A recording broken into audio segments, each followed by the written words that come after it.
শাহজাদের আশ্রয় সামান্য একটা চাষির ছেলে। বদলা বদলা চাইয়ে বদলা। এই সুবর্ণ সুযোগ, এই সুযোগটা কাজে লাগে এই নবাবী বংশকে আমি ধ্বংস করে দেবো। তারপর টস এসে বলবো বদলা নেছে, বদলা জরুরি বদলা। এই বর্ষা যাব নবাব বাহাদুরের কাছে। তারপর তার দিলের দিল খেলে যার টুকরো শাহজাদে মালাকে নবাবের মুখ থেকে সরিয়ে দেবার চক্রান্ত করে নবাবের মুখ থেকে সরিয়ে দেওয়ার পর নবাব যখন দু চোখে অন্ধকার দেখবে আর আমি দেখবো মুগ্ধ মুগ্ধ আলো।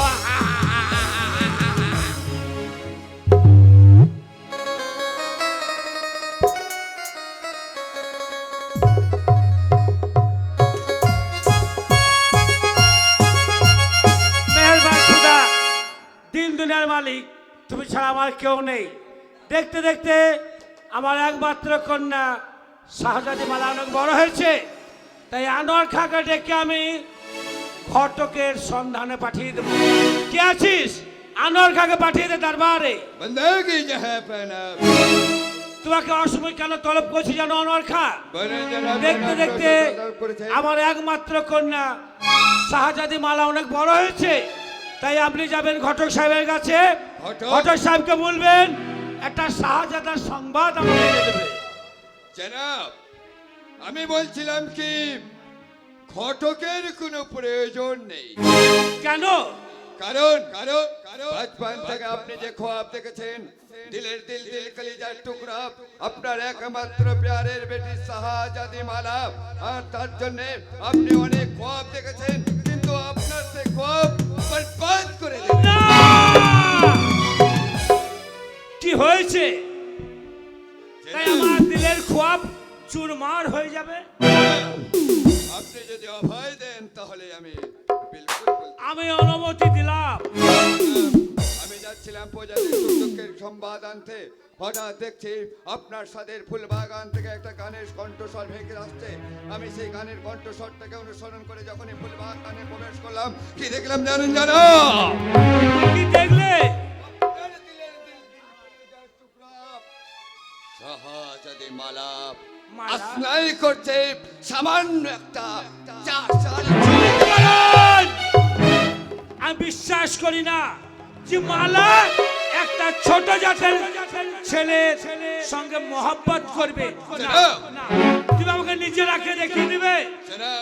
জিন্দেগিতে আমি কোনোদিন ঝুটাবাদ বলিনি। 5 ওয়াক্ত নামাজ পড়ে 30টা রোজা রাখি, আমি ইসলাম। তাই আপনাকে যে কথাগুলো আমি বলছি খোদা তাআলার নামে কসম খেয়ে বলছি, এক বিন্দু মিথ্যা নয়, সম্পূর্ণ সত্য। কিন্তু নাম কি তার? আপনি যদি আমার মুখের কথা বিশ্বাস না করেন তাহলে আপনাকে আমি সরজমিনে দেখিয়ে দিতে চাই জনাব। কিন্তু নাম কি? নাম নাম তার মনি। আর তার বাপজানের নাম? গ্রামত চাষি।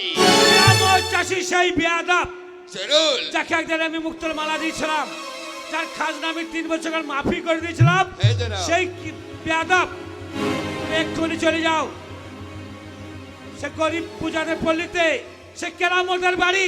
কেরামতকে চাবুকের আঘাতে জানিয়ে দাও তো কেরামতের বেটা যদি আমার একমাত্র মেয়ে মালাকে যদি না ভুলে যাই, সূর্য ওঠার আগে তুমি আগুন ধরে নেবে পল্লীতে দেশে। আমি আদেশ করলাম আগুন মারার জন্য।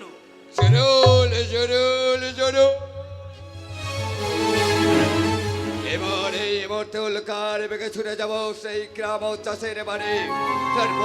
তারপর যেমন করে হোক না কেন চলে বলে কৌশলে ওই গ্রাম চাষের বস্তিটাকে আমি আগুনে জ্বালিয়ে দেব। আগুন! তারপর গ্রাম চাষের পিঠে চাবুকের পর চাবুক মেরে তার পিঠে চামড়া আমি বেদাগ করে দেব। বদলা!